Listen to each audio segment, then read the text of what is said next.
नमस्कार, मैं हूं मंद्रुप कुमार। आप जुड़ चुके हैं पब्लिक खबर टुडे नेटवर्क के साथ। आज हनुमानगढ़ जिले में अखिल भारतीय किसान सभा का 8वां जिला सम्मेलन हुआ और इसमें कोऑर्डिनेटर के रूप में प्रदेश अध्यक्ष पहुंचे हैं अखिल भारतीय किसान सभा के कॉमरेड पेमाराम। आपको बता दें, सिक्कर धोद से विधायक रह चुके हैं और किसान सभा के प्रदेश अध्यक्ष हैं। बताएं सर, आज जिला सम्मेलन हुआ है हनुमानगढ़ जिले का, क्या कुछ खास रहा इसमें? दरअसल वैसे तो जिला सम्मेलन हर जिले में ही हो रहा है। हमारा राष्ट्रीय सम्मेलन होगा, राज्य का सम्मेलन होगा और मोटे तौर पे पूरे देशव्यापी जिस तरह से जिन नीतियों को लेकर के सरकारें तेज़ी के साथ आगे बढ़ रही है, तो पूरे देश भर के वो समस्या वहाँ होगी, राज्य की वहाँ होगी। लेकिन यहाँ मोटे तौर पे जो सरकार ने अग्निपथ लाई है, महंगाई पे जो सवाल है, बेरोज़गारी का जो सवाल है, इन तमाम सवालों पे अखिल भारतीय किसान सभा एकता बना करके सरकारों को इनके खिलाफ संघर्ष करने के लिए जनता को मैदान में उतारने का काम करेगी। एमएसपी की गारंटी का सवाल था, या 750 से ज़्यादा किसानों ने अपने प्राणों की कुर्बानियां देने वालों को मुआवजा देने का सवाल था, या बिजली विधेयक 2020 जो आज भी पार्लियामेंट में लंबित है वो सवाल था। इन सारे सवालों को पुनः संयुक्त किसान मोर्चे के नेतृत्व में लड़ाई को पुनः शुरू करने के लिए अखिल भारतीय किसान सभा ने अपने प्रस्ताव पारित किए हैं और उनके लिए लड़ेंगे और जनता की एकता बढ़ाने का काम करेंगे। कब हो रहा है आपका प्रदेश सम्मेलन, क्या कुछ उसमें खास रहेगा? 11, 12, 13 तारीख को गंगानगर जिले के विजयनगर में होगा।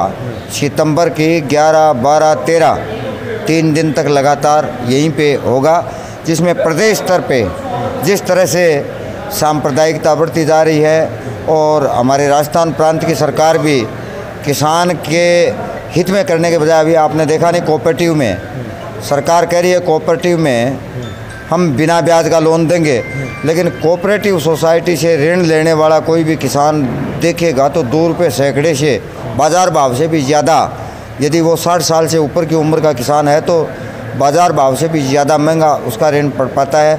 इसलिए सरकारों की जो ये नीतियाँ हैं, कंपनियाँ प्रस्त नीतियाँ हैं, उन नीतियों के खिलाफ वहाँ भी राज्य सम्मेलन में एकता करेंगे और एकता की ताकत पे लड़कर के बहुत दफ़ा राजस्थान की सरकार को अखिल भारतीय किसान सभा ने घुटने टिकवाए हैं। चाहे बिजली का सवाल आया, चाहे कर्जा माफ़ी का सवाल आया, चाहे फसल बीमा का सवाल आया, चाहे पानी के सवाल आया, और आने वाले टाइम में भी ये रणनीति बना करके सरकार के खिलाफ लड़ने का ऐलान करेंगे। 2023 अगला साल चुनावी वर्ष है राजस्थान के लिए। ऐसे में किसान सभा जैसे संगठन की और महत्वपूर्ण भूमिका बन जाती है और आप भी लगातार चुनाव लड़ते आ रहे हैं मार्क्सवादी कम्युनिस्ट पार्टी से।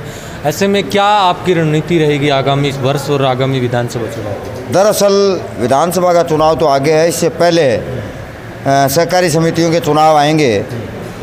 अखिल भारतीय किसान सभा एक वर्गीय संगठन है, कोई गैर राजनीतिक नहीं है। निश्चित तौर पे किसान के घर में जो भी समस्या पैदा होती है, जैसे तीनों कृषि कानून आए तो वो राजनीति की देन थी, जैसे आज महंगाई बढ़ रही है तो वो राजनीति की देन है, जैसे किसान के आटे पे, किसान के दूध पे जीएसटी लगाई है तो वो राजनीति की देन है। इसलिए निश्चित तौर पे अखिल भारतीय किसान सभा ये कह रही है कि जो राजनीति हमें बर्बाद करती है उस राजनीति को समझेंगे, उसमें जा कर के उस राजनीति को समूल नष्ट करने का काम करेंगे। इसलिए कोऑपरेटिव का भी लड़ेंगे हम, जहाँ पे किसान सभा मजबूत है वहाँ कोऑपरेटिव सोसाइटियों पे हम कब्जा करेंगे, जिससे किसान को व्यापक पैमाने पे ऋण वितरण किया जा सके। और दूसरा, जहाँ तक विधानसभा का सवाल है, तय है अखिल भारतीय किसान सभा जो हमारे आंदोलनों में, जो हमारे दुख तकलीफ़ में जो भी राजनीतिक पार्टी और भारतीय जनता पार्टी और कांग्रेस, निश्चित तौर पे मैंने अभी बता दिया, कोऑपरेटिव सोसाइटी में सरकार राजस्थान में कांग्रेस की है और किसान पे जिस रास्ते पे भारतीय जनता पार्टी जा रही है उसी रास्ते पे कांग्रेस जा रही है। तो कम्युनिस्ट पार्टी मार्क्सवादी अखिल भारतीय किसान सभा के हर दुख तकलीफ में, हर आंदोलन में सहयोग करने का काम करती है। तो आने वाले विधानसभा के चुनाव में भी हम कोशिश करेंगे कि किसान सभा में काम करने वाले ऐसे लीडर चुन करके पूरे राजस्थान से विधानसभा में जाए जो आने वाले टाइम में राजस्थान के किसान के हक और अधिकारों की रक्षा कर सके और केंद्रीय नीतियों के खिलाफ संघर्ष को आगे बढ़ा सके। हमारे साथ प्रदेश के सदस्य हैं किसान सभा के। सर आप बताएं, महंगाई के मुद्दे पर कल विपक्ष प्रदर्शन कर रहा था, संसद में भी भरपूर प्रदर्शन हुआ, लेकिन उसे भी एक प्रकार से सभी को हिरासत में ले लिया गया, नेताओं को। ईडी का दौर चल रहा है। ऐसे में आपको लगता है कि आम आदमी की आवाज़ केंद्र सरकार तक पहुंच पाएगी? और आप जिस किसान संगठनों से आते हैं, क्या ये जन संगठन केंद्र सरकार तक इन बातों को पहुँचा? नाटक कर रहे हैं, वरना डीजल और पेट्रोल पे पूरे देश भर में सबसे ज़्यादा कोई टैक्स लगाने वाली सरकार है तो वो राजस्थान की अशोक गहलोत की सरकार है। यदि कांग्रेस महंगाई को ही कम करना चाहती है, ईमानदारी से कम करना चाहती है, तो गहलोत साहब कल दिल्ली में जहाँ बोल रहे थे, सबसे पहले डीजल और पेट्रोल पे जो वेट लगा रखा पूरे भारत में सबसे ज़्यादा वेट कहीं पे है तो वो राजस्थान में है, वो कम कर लो, महंगाई धड़ाम दे नीचे आएगी। आप क्या कहेंगे? आपने सही सवाल दागा। ये जनता का इशू है और इस सही सवाल का हिंदुस्तान का विपक्ष, चाहे कांग्रेस है चाहे दीगर पार्टियां हैं, इसका समाधान केवल मात्र जनता का संगठित होना और जन संघर्षों के निर्माण से हमें केवल चुने हुए एमपी जो विपक्ष में बैठते हैं और उनकी नीतियों में विशेष तौर से कांग्रेस और भाजपा की जो आर्थिक नीतियां हैं उनमें कोई फर्क ज़्यादा नहीं है। उनका अगर हमें निजात चाहना है तो हमें जनता को गोलबंद करना पड़ेगा। जनता के जन संघर्षों का सड़क पे सैलाब इकट्ठा करना पड़ेगा और देश की जनता को राहत तभी मिल सकती है जब जनता अपने हकों के लिए सरकारों के दरवाजे पे, सड़कों पे अहिंसात्मक तरीके से जिस देश में, जिस संविधान में इस देश की जनता को अधिकार दिए गए हैं, उन अधिकारों का प्रयोग करते हुए जनता अगर लामबद्ध होगी तो एकमात्र रास्ता संगठित जनता ही इस देश की समस्याओं का निजात दिला सकती है। जैसे कि अभी श्रीलंका के अंदर हुआ है, वो मुल्क चाहे छोटा है उसमें ये मुद्दे उस देश में भी थे। सिंगला और तमिलों का जो वहाँ जो जैसे हमारे यहाँ हिंदू और मुसलमान किया जा रहा है, वहाँ सिंगला और तमिलों का जो झगड़ा पैदा किया, उसी प्रकार इस देश में भी ये मुल्क बहुत विशाल है, ये श्रीलंका नहीं हो सकता, लेकिन इस मुल्क में भी रास्ता जो सत्ताधारी वर्ग है वही अपनाए हुए है। इन सारी चीज़ों से निजात पाने के लिए हमें तमाम जनता को, समाज के सभी हिस्सों को, चाहे वो किसी जात धर्म का है, किसी भी क्षेत्र में वो काम करता है, चाहे आप मीडिया के लोग हैं, आपका भी मैं धन्यवाद करना चाहूँगा कि आपका भी बहुत बड़ा इस देश की जनता को जगाने में योगदान है। और मीडिया पे भी इस देश के अंदर ये जो सांप्रदायिक और फासिस्ट सरकार है, सबसे बड़ा हमला आप लोगों पे है। अभी देखा नहीं कितना बड़ा आप लोगों पे जगह जगह पत्रकारों पे हमले हो रहे हैं, उनको बिगर पूछे जेलों में डाला जा रहा है। इन सब तमाम लोगों का मेरी समझ में एक ही रास्ता है, जनता को गोलबंद करो और जनता को हकों के लिए सड़क पे उतारो और तब सरकारें झुकेंगी। सामूहिक जन विपक्ष की बात हो रही है। हमारे साथ मंगेश चौधरी हैं, आज जिला सचिव नियुक्त किए गए हैं अखिल भारतीय किसान सभा के। सर आज की कार्यकारिणी के बारे में थोड़ा बताएं। किसान सभा की नई कार्यकारिणी गठित की गई, क्या कुछ इसमें विशेष? आज आप यह सम्मेलन में मौजूद थे। नंबर एक बात तो हमारे यहाँ सम्मेलन में कांग्रेस और बीजेपी की तरह नियुक्त नहीं होते। हमारे यहाँ जो आए हुए प्रतिनिधि होते हैं वो चुनाव करते हैं और मैं जिला सचिव चुना गया हूँ। बलवान पूनिया पुलिस अध्यक्ष चुने गए और 41 सदस्य कमेटी चुनी गई है।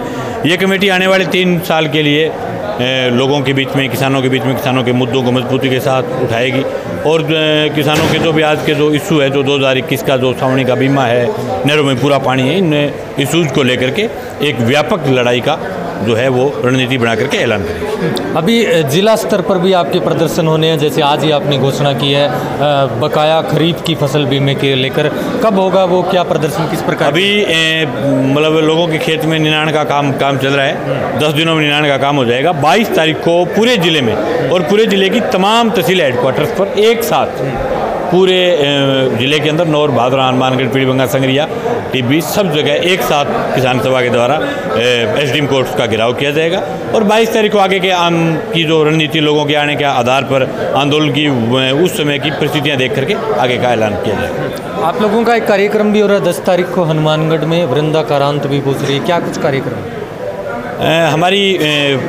मैं उस पार्टी से सीपीएम के पॉलिट ब्यूरो मेंबर वृंदा कारांत यहाँ 10 तारीख को आ रहे हैं। ये आज़ादी की 75वीं वर्षगांठ मना रहे हैं। पूरे हिंदुस्तान में जो लोग हिंदुस्तान की आज़ादी को बचाने के लिए लड़े हैं, जिन लोगों ने हिंदुस्तान की आज़ादी के लिए अपने सीने पर गोलियां झेली, फांसी के फंदे जिन्होंने लगवाए, जिन्होंने मतलब आज़ादी के लिए अपना सब कुछ त्याग कर दिया, जो फांसी के फंदों पर झूले, उन लोगों को याद करने का कार्यक्रम है। जिन लोगों ने आज़ादी के लिए अपना परिवार समाज सब कुछ त्याग करके जिन्होंने बलिदान दिया, उनके बलिदानी को आज 75 वर्ष पूरे हो गए। उनकी बलिदानी के बदौलत आज मैं जिस जगह मैं बात रख रहा हूँ, मीडिया के सामने बोल रहा हूँ, हमें लोकतांत्रिक तरीके से अपनी आवाज़ उठा सकते हैं, वो आज़ादी के कारण मिले। लेकिन आज वर्तमान में जिस दौर की देश में राजनीति हो रही है, उस दौर में जो जिंदा लोग हैं, जिन लोगों को देश की आज़ादी से प्यार है, जो लोग हिंदुस्तान से प्यार करते हैं, जो मतलब असल में तिरंगे से प्यार करते हैं, उन लोगों को एकजुट होकर के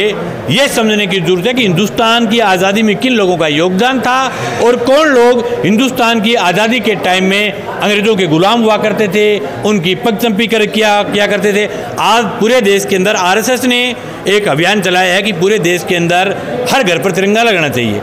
आरएसएस का अभियान है, लेकिन पूरे हिंदुस्तान की आम जनता भी चाहती है कि हर घर के ऊपर तिरंगा लगे। हमारी पार्टी भी चाहती है कि हर घर पर तिरंगा हो, हम भी तिरंगे से प्यार करते हैं। लेकिन आरएसएस देश को ये समझाए कि हर घर में तिरंगा हो। जिस आरएसएस ने अपने कार्यालय पर नागपुर में बहुत साल बाद में, आज़ादी के बाद में तिरंगा लहराया, 52 साल बाद, तो वो लोग आज तिरंगे का महत्व बता रहे हैं। इनका गोवलकर अंग्रेज़ों के साथ माफ़ी मांगी थी, ये अंग्रेज़ों के पत्तल चाट हुआ करते थे, अंग्रेज़ों के गुलाम हुआ करते थे, अंग्रेज़ों की जूठन खाते थे, जो मतलब जिनका इतिहास गद्दारी का रहा है, और वो देश की आज़ादी समझाए हमें।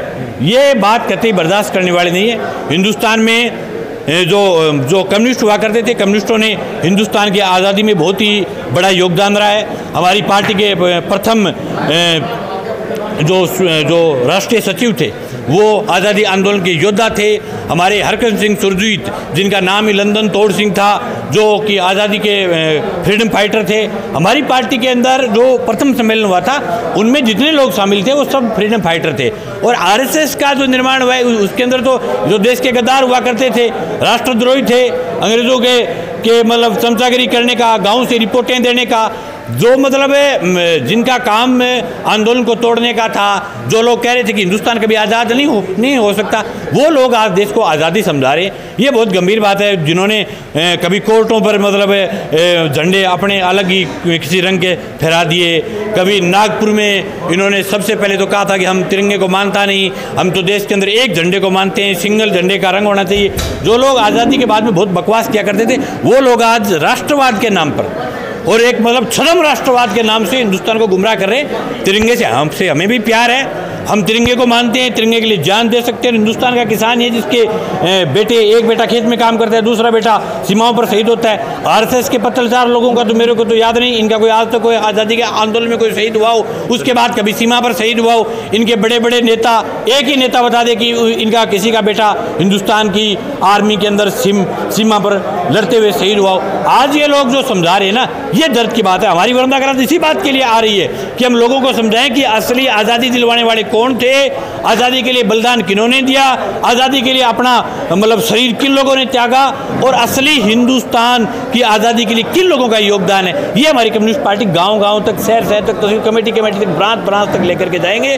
और जो लोग झूठा छद्म राष्ट्रवाद कर रहे हैं, उनकी पोल खोलने का काम हम निश्चित रूप से करेंगे। इसीलिए 10 तारीख का कार्यक्रम हमने रखा है। आज के आपके किसान सभा के सम्मेलन में कई प्रस्ताव भी पारित हुए, उन प्रस्तावों को लेकर आप क्या कहेंगे? क्या कुछ विशेष था? जैसे बिजली बिलों को लेकर भी था, फसल बीमा को लेकर था, नहरी पानी को लेकर था, नहरी तंत्र को ठीक करने को लेकर था, कई प्रस्ताव थे। हमारे तहसील से सम्मेलन से लेकर के जिला का सम्मेलन, स्टेट का सम्मेलन और राष्ट्रीय सम्मेलन, सभी सम्मेलनों में हमारे आगे 3 साल के काम करने का, और उसमें प्रस्ताव लेते हैं कि हम इन मुद्दों के ऊपर और तेज़ी के साथ लड़ेंगे। तो उसके अंदर नंबर 1 हमने मुद्दा लिया है कि हम नहरों में पूरे पानी के सवाल को लेकर के, बकाया फसल बीमा क्लेम के सवाल को लेकर के, गाँव के अंदर जिस प्रकार से आबादी भूमि का जो एरिया है उसको बढ़ाया जाए, इस मुद्दे को लेकर के। और कई ऐसे गाँव जो भाखड़ा के जो गाँव हैं जिनके अंदर अभी भी जो ज़मीनें हैं वो अनकमांड है, उनको कमांड करने की मांग को लेकर के, और जिस क्षेत्र को कमांड घोषित कर दिया उनके अंदर नहरों का जल्दी से जल्दी काम शुरू करने को लेकर के, और सिंचाई के लिए 8 घंटे बिजली देने को लेकर के, बिजली के जो दाम है उनको कम मतलब करने की मांग को लेकर के, इस प्रकार के हमने 10-12 प्रस्ताव हमने इस सम्मेलन ने सर्वसम्मति से पास किए, और अगले सालों में हम इन प्रस्तावों के ऊपर मजबूती के साथ संघर्ष को तेज करेंगे और लड़ाई मजबूत करेंगे। चलिए, धन्यवाद। मंगेश चौधरी हमारे साथ बात कर रहे थे। पेमाराम जी से भी हमने बातचीत की। अखिल भारतीय किसान सभा का जिला सम्मेलन 8वां आज हनुमानगढ़ में संपन्न हुआ। नई 41 सदस्यीय कार्यकारिणी गठित की गई और तमाम प्रस्तावों पर विस्तार से चर्चा की गई। अगर आप ये वीडियो हमारा यूट्यूब पर देख रहे हैं, हमारे चैनल को लाइक करें, सब्सक्राइब करें, फेसबुक और ट्विटर पर भी हमें फॉलो करना ना भूलें। धन्यवाद।